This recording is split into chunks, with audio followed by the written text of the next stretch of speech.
Hello everyone, Dark Blaine here, back playing some more AFK Arena. And in this video, I want to look at the Lightbearer engravings. I want to see which heroes have a good engraving system going on, and which heroes overall I feel just will not work, or the engravings just won't help with some of these Lightbearers. So let's get on with the video.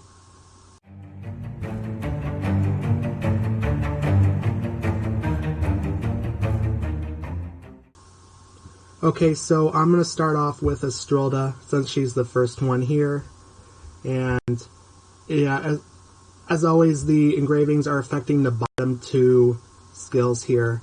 I'm going to start off with this one here. Yeah, since called Inspire, Stroll increases her allies' morale by waving her flag in the air, increasing their attack ratings by 30% for 8 seconds. And then the level 2 and level 3 is just increasing her energy here. If I go into the engravings over here and look at this ability, attack ratings increased by 40%. So it's increasing it by a 10%.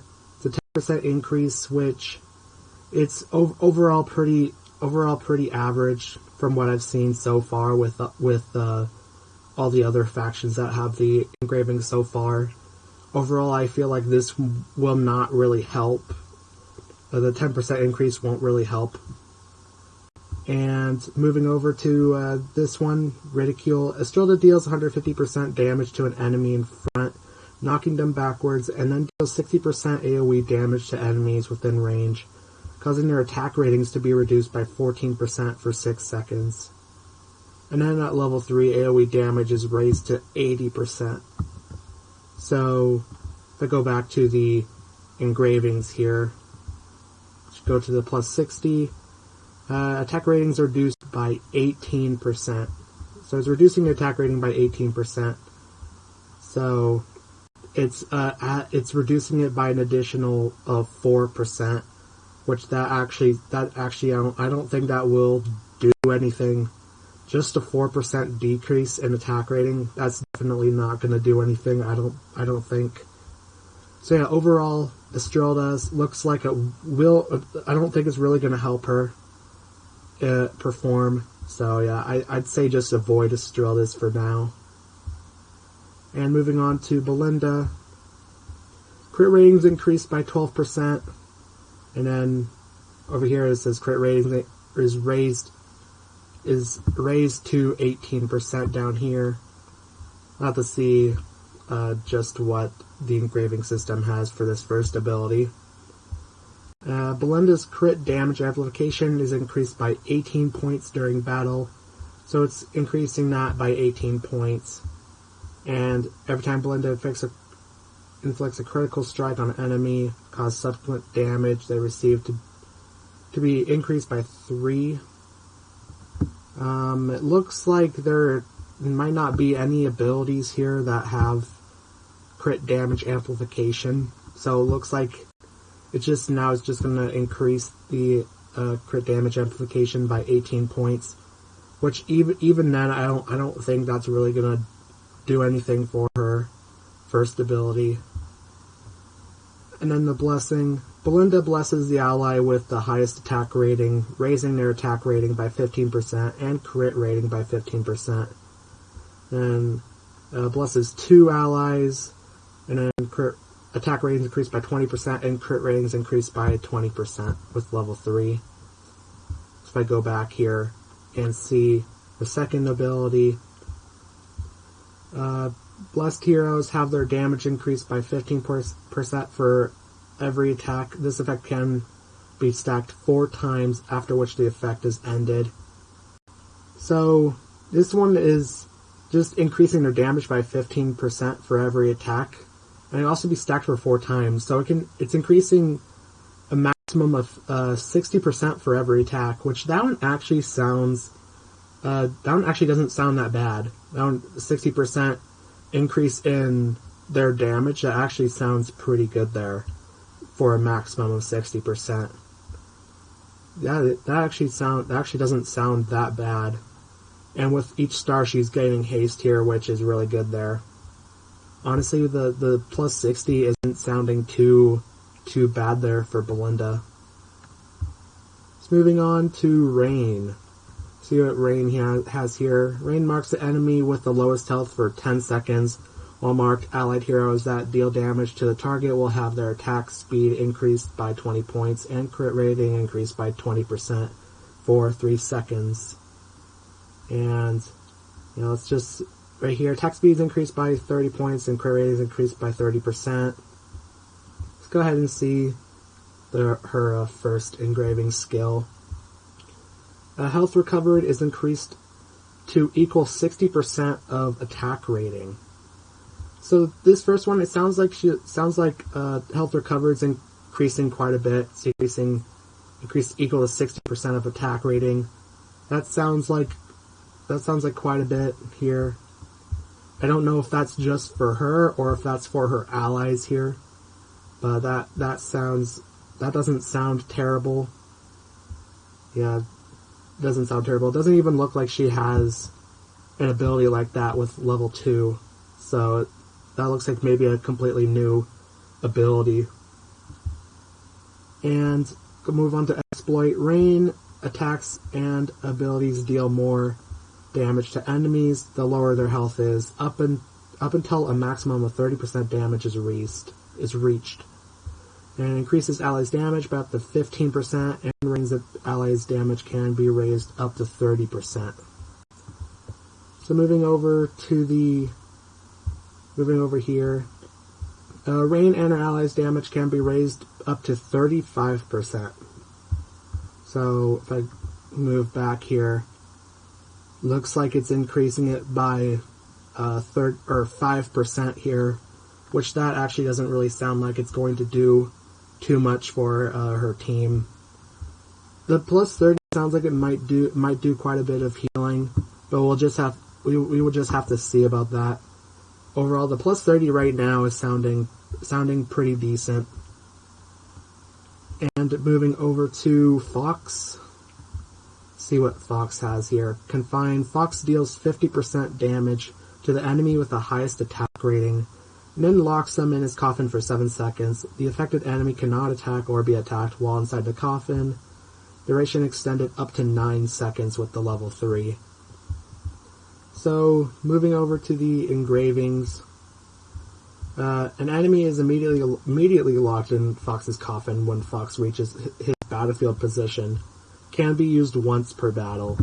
So it looks like as soon as Fox enters the battlefield, he'll be able to put an enemy in his coffin, which I feel like that could be good in some situations. I feel like in some situations that could be useful. Yeah, we'll just have to see about that one, but that sounds pretty useful in some situations. And moving over to this one here. Silverbolt raises Fox's normal attack damage by 20% and deals a further additional 40% damage to debuffed enemies. Restores 40 energy per hit and normal attack damage increased to 30%. So we'll just have to see what this one looks like here. Attack abilities deal 40% additional damage to debuffed enemies. So this one, it's dealing 40% additional damage. So if I go back to this one, further additional 40% damage to debuffed enemies. So I believe what it's saying is that it'll do 80% damage to debuffed enemies. That's what I'm getting at from that. It's doing an additional 40% with the engraving. So I think that one could do some damage. I'm not quite sure if it'll do a lot of damage, but it's doubling it, so you might see just a little bit of a noticeable damage, but I don't think it will be that much really. Overall Fox's his 30, we'll have to see what that one looks like, but overall it sounds decent. Sounds pretty average. Moving over to Lucius here, see what Lucius' first skill is. Divine Blessing. Lucius heals the ally with the lowest health for 200% of his own attack rating and raises their defense rating for 5 seconds. And health recovery rate is increased by up to 75%. And health recovery increased by up to 220% of attack rating. So let's look at the first skill here. Health recovery increased by up to 240% of attack rating. So I believe it said 220 right down here. So it's increasing it by 20%, which is pretty average. Just healing just a little bit more. I don't think it's really going to do much for Lucius either. I don't think this one's going to do that much. And the Blessed Shield. Lucius creates a Blessed Shield that is able to reduce 65% of all the damage that he receives for 5 seconds. Lucius will halt his Blessed Shield if his ultimate ability is available for use. Lucius cannot be controlled by enemies while using this ability. Lucius recovers 200% more energy when attacked while using the Blessed Shield, and damage received while using the Blessed Shield is reduced by 75%. So looking at the second skill here, it says Lucius immediately recovers 35% of the health he has already lost when he uses his shield. So if Lucius has lost some health, when he uses the shield, he will recover 35% of the health he lost, which that sounds pretty good. I mean, I don't think it'll be too much health increased.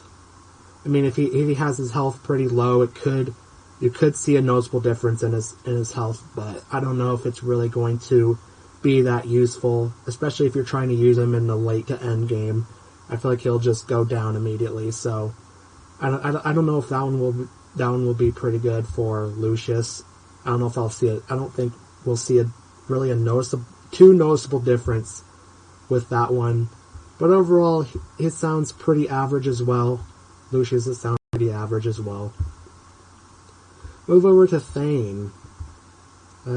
Execution activated after Thane uses 4 critical strikes. Thane targets a single enemy with a multi-stage attack, with the final attack dealing 80% damage. The final attack also deals an additional damage, which is equal to 15% of the target's max HP. Final attack damage increased to 90% damage. Additional damage dealt equals 18% of target's max HP. So let's look at the first skill here. Additional damage equal to 21% of target's max HP. So I believe it said 18%. Yeah, 18%. So it's increasing it by 3%, which I don't think it's going to do that much damage, that much more damage. I don't think we'll see a noticeable difference with the first engraving skill. And the second one, crit ratings increased by 14%. For each successful critical strike, Thane recovers 6% of the HP that has already been lost, and also regains 25 energy points. And crit ratings is raised to 17%. So with the engraving here, each critical strike Thane deals raises his attack rating by 8% for 5 seconds. Effect can be stacked up to 10 times. So if you're able to stack this up to 10 times, he's increasing his attack rating by 80%, I believe. Which, if you're able to get to stack it up to 10 times, that actually sounds like quite a bit of an attack rating boost. But we'll just have to see how that would work. We'll see if we could actually get this whole ability to work. I mean, if it's saying for 5 seconds, it doesn't give you that much time to stack it up to 10 times. It doesn't give you that much time, so we'll just have to see about that one. Yeah, overall, I feel like Thane's engraving is a little bit lacking. I feel like it could be a little bit better. And moving on to Hendrick. Let's see what Hendrick has.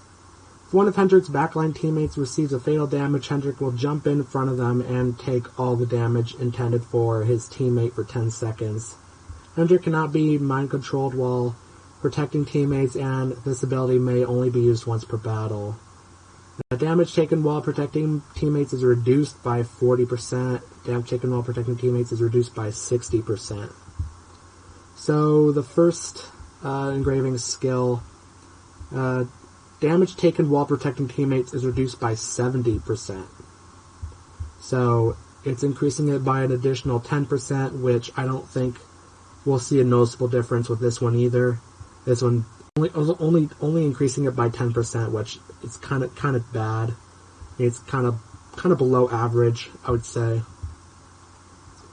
And stand fast. When Hendrick health falls below 40%, he places his shield to the ground and assumes a defensive stance while he heals himself 6% of max health per second. When in this defensive stance, any damage dealt to Hendrick is reduced by 30%. This ability lasts for 10 seconds or until 90% of Hendrick's max health is restored. The ability may only be used once per battle. Ability lasts for a total of 13 seconds, and ability restores 7% of max health per second. So, looking at the second skill here, Hendrick covers 8% of his max health every second and becomes immune to damage for 3 seconds when he is in his defensive stance. So that immunity doesn't sound that bad. I mean, really, any immunity to damage is kind of good. I mean, well, I don't know if the immune to damage for 3 seconds will really do anything. I mean, it's only 3 seconds, and also it's increasing covers max health, I believe, by just 1%. Which I'll have to see here. Yeah, just by 1%, which that one isn't really going to do anything either. You know, overall, I feel like Hendrick's is kind of lacking as well. I feel like Hendrick's could also be better. And looking at Rowan, we'll see about Rowan. Rowan is a very good hero here. After entering the battlefield, Rowan sets up a supply stall and places 3 health potions upon it. When a nearby ally's health drops below 50%, a potion will be used to restore 30% of their max health. Each hero may use potion once every 5 seconds. After all health potions have been consumed, Rowan will call in more supplies and restores 40% max health with level 3. Looking at the engravings, each hero may use a potion once every 4 seconds. So it's decreasing the time from 5 seconds to 4 seconds, which I don't know if that will really be necessary. I mean, he does quite a bit of healing already. I don't know if that 1 second decrease will really be necessary. And damage control. When Rowan receives damage that exceeds 10% of his max health, he will use his energy to mitigate the damage, causing him to lose energy instead of health. This ability can be used once every 3 seconds. Energy lost when using this ability is determined by the damage which is mitigated. Maximum of 80 energy points can be used to mitigate damage. Rowan recovers 20 energy points per second, and energy lost when using ability reduced to 50 energy points. So looking at his second skill, energy lost when using ability reduced to 35 energy points. So, energy lost, reduced to 35 energy points. Yeah, I don't think that will really do too much either. Yeah, you're only losing 35 energy points. This ability already does quite a bit, tanking. So, yeah, it definitely, overall, I don't think Rowan's is really necessary. I mean, it sounds pretty good, but overall, I don't think it's necessary for him. Moving on to Gwyneth. Normal attacks have a 60% chance to become lightning arrows that can damage multiple nearby enemies for 220% damage with chain lightning. Lightning arrows can also be combined with flaming arrows for burning effect of the flaming arrow ability to also affect multiple nearby enemies. Normal attacks have a 70% to become lightning arrows, stuns target enemies, and any enemies hit by lightning. So, looking at the first skill, stun effects is extended by 1 second, which I already tell this one probably won't be that useful. It's only extending the stun you get just by 1 second, which I don't think is going to be that useful, really. Move on to strength and numbers. Accuracy is raised by 80 and crit rating by 25% when there are no more enemies in Gwyneth's immediate vicinity. Accuracy is raised by 120 and crit critical strike damage is raised by 25% when there are no enemies. Accuracy is raised to 160, and crit rating is raised to 30%. So let's see here. With Gwyneth. When normal attacks use fire or lightning, the damage is increased to 260%. So that one sounds pretty good there. It's increasing the damage by 260%. Looking at it again. The damage decreased to 260% when normal attacks use fire or lightning. So that sounds like quite a bit of damage there. We'll just have to see how that one does. And overall, Gwyneth. First look at Gwyneth looks pretty average. We'll have to look at that 60, the plus 60 engraving, see how that one does. Okay, and moving on to Rosaline. Rosaline heals the ally she is following for 150% worth of her attack rating. The effects of this ability are increased by 25% each time it is successfully used, up until it reaches 150%. Health recovery increased by up to 170% of attack rating. So let's look at the first one here, see how this one does. Health recovery is increased by up to 190% of attack rating, so it's increasing it by 20%, which that sounds pretty average from what I've seen from the other factions. And looking at this one, Spring Cleaning. Rosaline cannot be attacked while she uses her broom to sweep the floor for 4 seconds, dealing 80% damage to the enemy that nears the ally she is currently following. If the ally that Rosaline is following is a backline hero, then her attacks will incorporate a knockout effect which pushes the enemy away. Damage decreased 120% with level 3. And looking at the engravings for the second skill, nearby enemies also lose 120 accuracy points, which that one actually sounds pretty good here. They're losing 120 accuracy points. I don't think they really lose any accuracy points at all. So yeah, just in addition, losing additional 120 accuracy points, that actually sounds not bad. It actually sounds pretty good for Rosaline. Rosaline could be a better support hero with that. Now overall, her plus 60 looks pretty good. Yeah, and her plus 30 engraving sounds pretty average. Moving over to Cecilia. Cecilia does not appear immediately at the beginning of battles, but instead appears behind an enemy that mirrors her formation position, unleashing a 3-stage attack on them, dealing 115% damage per attack to them, while also marking them with 3 symbols of sin. Enemies that kill an allied hero are marked with 5 symbols of sin, and damage of each attack is raised to 130% damage per attack. So moving over to the engraving here, damage of each attack is raised to 145% per attack, so I believe that is a 15% increase, which, yeah, I don't think that's really going to do anything, just 15% increase. And Devil Trap. Cecilia creates a divine circle that encompasses her enemies. All enemies within the divine circle have their attack ratings reduced by 60% the first time each enemy tries to exit the circle, will cause them to suffer 320% damage. And at level 3, damage is increased to 360%. So looking at the second skill, after entering the battlefield, Cecilia casts Enchanted Circle beneath her own feet, which strengthens herself and simultaneously reduces the energy recovery speed of any enemy standing within it by 35%. That one actually sounds pretty good, actually. It strengthens her and also reduces energy recovery speed by 35% for any enemies standing within it. That actually sounds pretty good. Overall, her plus 60, to me, honestly, sounds pretty good.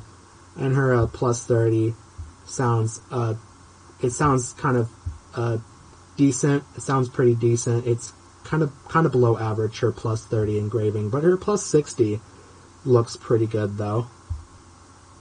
And looking at Rigby, Rigby drinks himself into a drunken frenzy, which reduces all the damage he receives by 14%, and also increases his haste by 25 points. The effects of drunken frenzy can be stacked up to 3 times, with the 3rd time causing Rigby to become even more enraged, further increasing his haste by 120 points for 8 seconds, after which he returns to his normal state.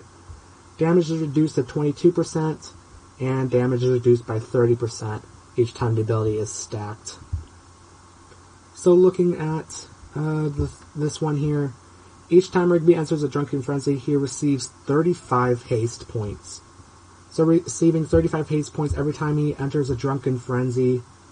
So I believe originally it's 25 points, so it's increasing it by, I believe, 10 points. Let's look at the ability here. Yeah, increasing it by 10 haste points, which haste is always good, but I don't know if this one will really provide any use for Rigby. We'll just have to see about that one. And after the effects of Drunken Frenzy have worn off, Rigby will recover 5% of his max health per second for 12 seconds. Rigby's health recovery rate is increased by 80% with level 3. And let's see about this one.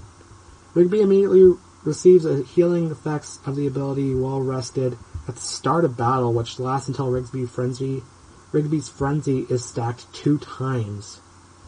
So, looking back at this one, so he's gonna receive 5% max health and also receive energy recovery rate increased by 80% until he's able to do his Drunken Frenzy 2 times. So that one sounds pretty good.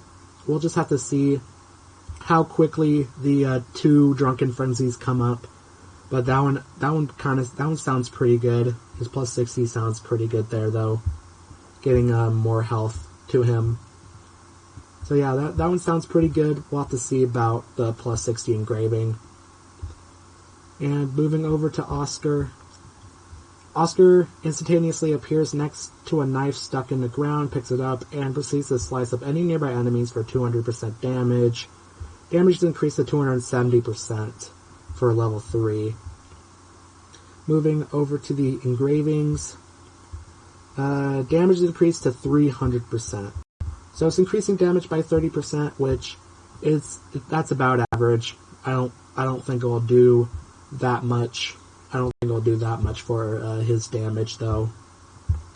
And unfazed, Oscar scrubs his glasses clean, removing the majority of debuff effects which are currently affecting him, and simultaneously increases his crit rating by 25 points and his dodge rating by 95 points, which will remain that way until Oscar falls victim to any enemy control abilities. Crit ratings increased by 35 points, and dodge ratings increased by 135 points. So looking at this one here, damage dealt to enemies is increased by 45 points up until Oscar suffers from a control ability. So looking at this one, he's doing even more damage, which I don't know if that one will really do anything. Yeah, I don't know if it'll really do anything for Oscar. I feel like Oscar needs more than just engraving. I feel like he needs total rework. Yeah, he just hasn't really been able to really work for a lot of people. Okay, so let's move over to Ellie Ward. Let's see about Ellie Ward's first ability. Ellie Ward recites Divine Scripture, which grants the ally farthest forward on the battlefield immunity from all damage. This ability can be interrupted. Damage immunity effects last for 3 seconds, even after recitation ends or is interrupted. Most debuffs affecting the target ally are removed when Ellie Ward begins his recitation. So this one is the immunity one, the immunity that he grants allies. So damage immunity effects last for 4 seconds, even after the recitation ends or is interrupted. So it's giving the allied hero just an extra second of immunity, which, yeah, an extra second, I don't know if that's really going to do anything. It's just 1 second in the battle. I don't know if that one's really going to do anything for the ally he puts it on. Ellie Ward recites a scripture of judgment, after which he heals 220% damage to all enemies. Enemies that have slain an allied hero will be dealt 50% more damage for each allied hero they slay.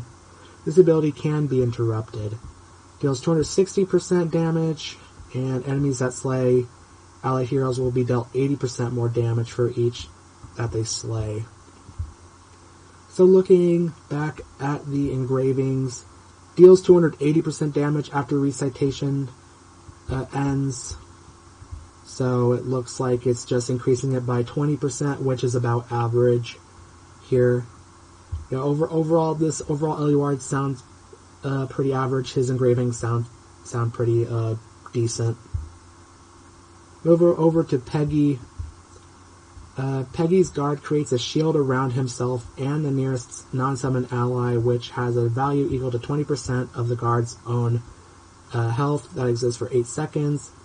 And Peggy's guard uses a weapon, attack an enemy in front of him, 180% damage, putting him into air, stunning them for 2.5 seconds, dealing further 230% damage to the target. Peggy's guard uses weapons to attack an enemy in front of him, 230% damage, and then they're stunned for 3.1 seconds, dealing a further 280% damage to the target. So let's look at the first one here. Peggy's guards create a shield around himself and the nearest non-summoned ally, which has a value equal to 25% of the guard's own health that exists for 9 seconds. So, looking back at here, this is increasing this one by 5% and increasing the time by 1 second, which that doesn't look like it's going to do that much for Peggy here. And this one, Peggy calls forth 5 marksmen that fire a salvo at the enemy, which the closest to Peggy. Each marksman deals 70% damage to the target, subsequently reducing the target's accuracy by 10 points and their haste by 10 points for 7 seconds. If the enemy target is on the enemy side of the battlefield, the marksmen have a chance to miss their shots the farther the enemy is from the marksman, increasing their chances of missing, with the maximum chance to miss a shot being 30%. Each marksman damage increased to 90% with level 3. Moving over back to the engravings, the damage dealt by each marksman reduces the enemy's accuracy by 25 points. So they're losing 25 accuracy points. So it looks like it's just increasing this one by 15, which, yeah, that one doesn't sound like it's going to do that much either. The overall Peggy's doesn't sound like she really needs it. I feel like Peggy's is not really going to do anything for her. And going over to Walker, we're almost done with the Lightbearers. Walker pulls out his revolver and shoots the 2 enemy targets with the lowest health, dealing 360% damage to them. If a target's health is below 10%, the crit rating of this ability is increased by an additional 6%. Number of enemies that can be targeted is increased up to 3. And every time an enemy is killed by this ability, Walker receives a shield that has a value equal to 40% of his own health, which lasts for 8 seconds. Moving over to Walker's engraving, has the ability. This ability is prioritized and used with more frequency, and grants Walker a shield with a value equal to 40% of his health every time he draws his revolver. So he's getting shields more often, and he's able to use this more frequently, which that sounds pretty good, especially with that 360% damage and the crit rating, increasing the crit rating. That one sounds pretty good. That one doesn't sound that bad. Increasing the frequency he uses that attack. And every time Walker's attacks deal a critical strike, his crit damage amplification is additionally increased by 2 points, but cannot exceed 60 points. Crit damage amplifications increase to additional 2.5 points, and this one's increasing that by an additional 3 points. We'll see about this one. Every attack that does not deal critical strike additionally increases Walker's critical rating by 4 points, but will not exceed 40 points. So this one is, when it doesn't deal a critical strike, it will increase Walker's critical rating.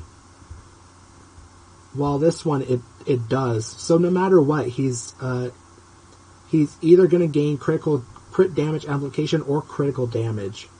So that one doesn't sound that bad. It just sounds like another one of these skills, really, of these main skills, which overall, Walker's sound average, sounds pretty decent. So moving over to, I believe, our last Lightbearer, Morrow. The supposed to be, I believe, Hypogean hero. Morrow releases Corgus behind the enemy that has dealt the highest total amount of damage and deals 250% damage to them, also manipulating them into attacking their own allies for 6 seconds.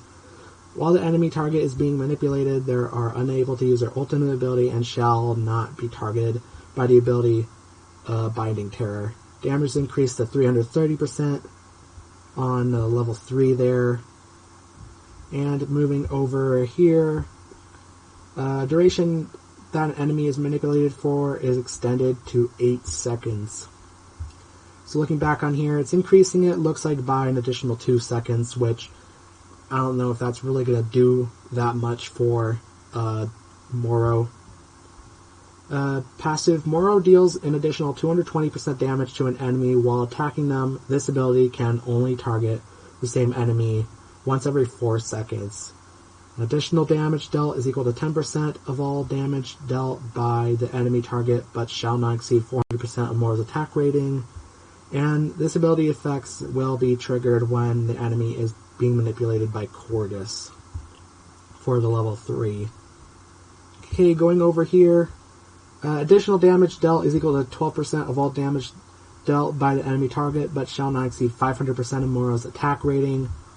So it looks like it's just, with this one, it's increasing this one by 2%, this one by 100%, and looking back at that one, I'm not going back there, going back to Morrow, and going back to the engravings, it's increasing it by an additional 2%, and increasing this one by an additional 100%, which, more damage is good, but and it could, I feel like this one could do, situationally, it could do something, but I feel like most of the time it won't really do anything.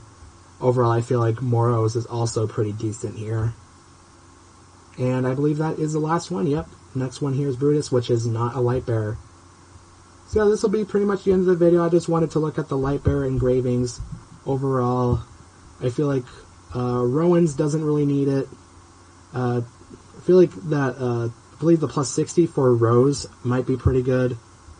Yeah, most of these heroes are pretty decent here. Yeah, we'll just have to see about all these heroes through everyone testing. Yeah, maybe Rain's plus 60, I believe, with the healing might be pretty good as well. We'll just have to see. So thank you guys for watching. If you haven't already, subscribe, like, and comment anything you want to see me do in AFK Arena, and I might do it in the future. So thank you guys for watching, and I'll see you in the next one. See you later.